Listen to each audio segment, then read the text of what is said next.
Hi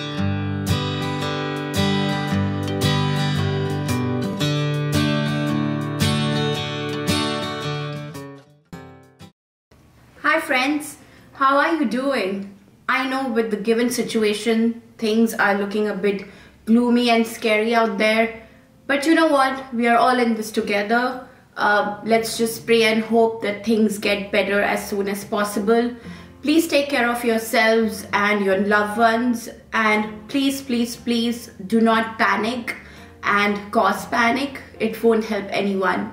Anyway, I'm Anupriya and I welcome you all to my channel, The New Canadian. So I would like to start this video by thanking you all for all the love that you have showered on my first video by giving it a thumbs up, sharing it, forwarding it, and subscribing to my channel. So get your favorite snack or tea or coffee like I have, because this video can get a tad bit long, and if you want to jump straight into a specific part of the video, you can always do that by clicking on the timestamps which I have included in the description box. So the first thing that anyone would talk about when it comes to job search is, yes, resume.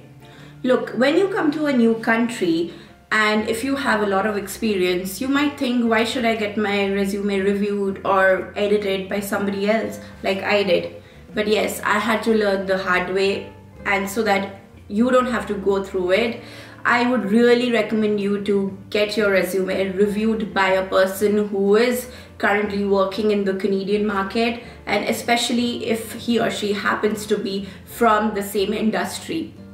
Besides that, make sure your resume is in the right format. It has all the keywords for the role that you are applying for, and make sure that it is in the STAR format, which is situation, task, action, and result.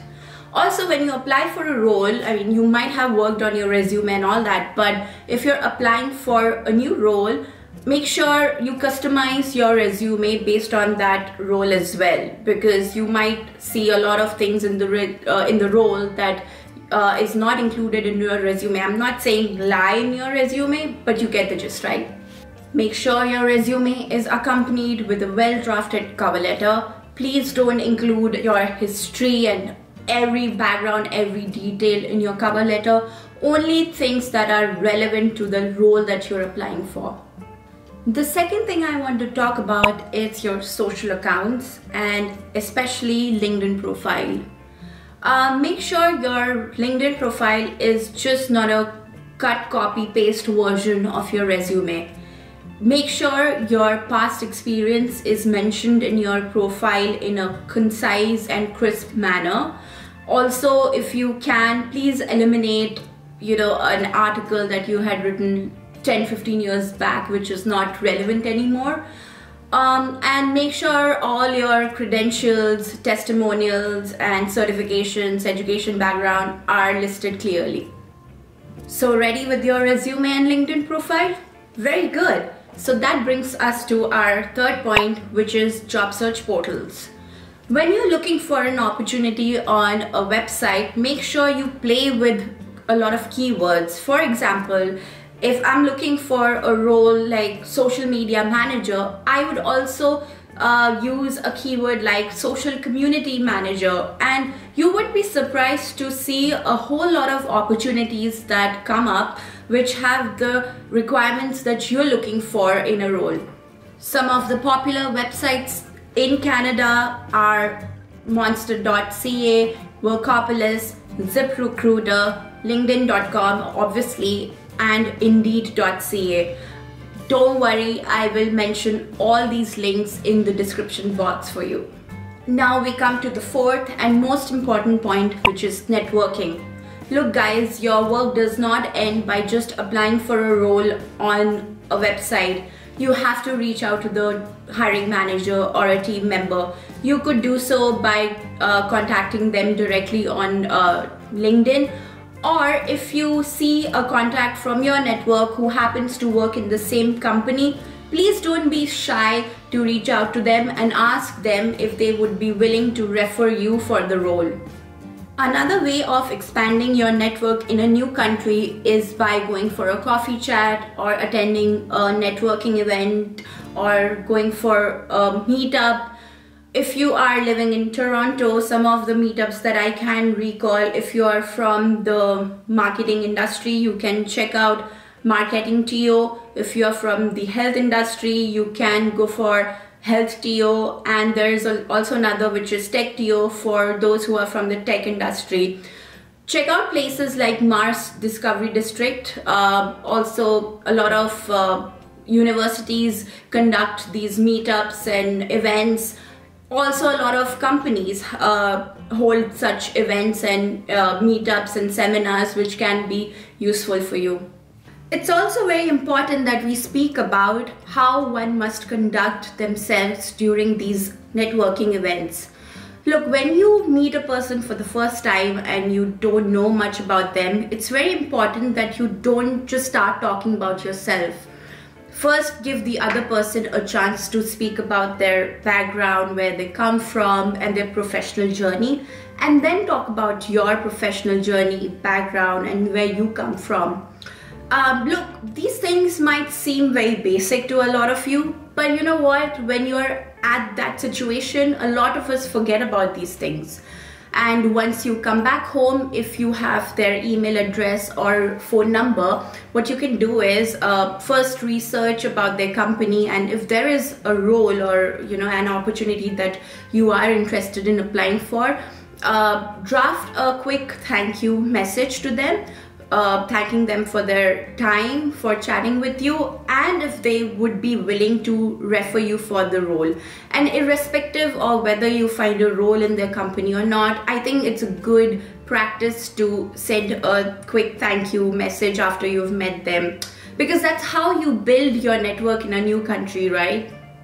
There's also this not-for-profit organization that I forgot to mention about that's called Jobstart, and my friend Shine had introduced me to them. Hi Shine, if you're watching. So you can also get in touch with them. They are very helpful, especially for new Canadians who've just come and they are looking for some help in settling, and especially with job search. So now we come to the fifth and final point, and your D-Day. And I'm not talking about your wedding day, guys. I'm talking about your interview day, though both days make us equally nervous, right? Anyway, I'm not going to talk about how you need to prepare and all of that, because you would already know, but I really want you to think what extra you can do to stand out of the whole candidate pool. One thing I prefer to do while preparing for an interview is create a deck which is not more than 2 slides. The first slide includes my most relevant experiences and skills pertaining to the role, and the second slide includes my vision and thoughts about the role and how I can add value to the role if I come on board, that is. What it does is it makes you stand out of the crowd and makes the interviewer think that you have really done your homework, research, and you're really serious about the job. And so I usually email this deck a day before the interview, and I make sure that I carry a hard copy of this deck. The second thing that I really want you to remember is please carry a hard copy of your resume. It may sound old school and all, but it still makes you look like a professional when you go for an interview and by chance the interviewer doesn't have a laptop or your resume.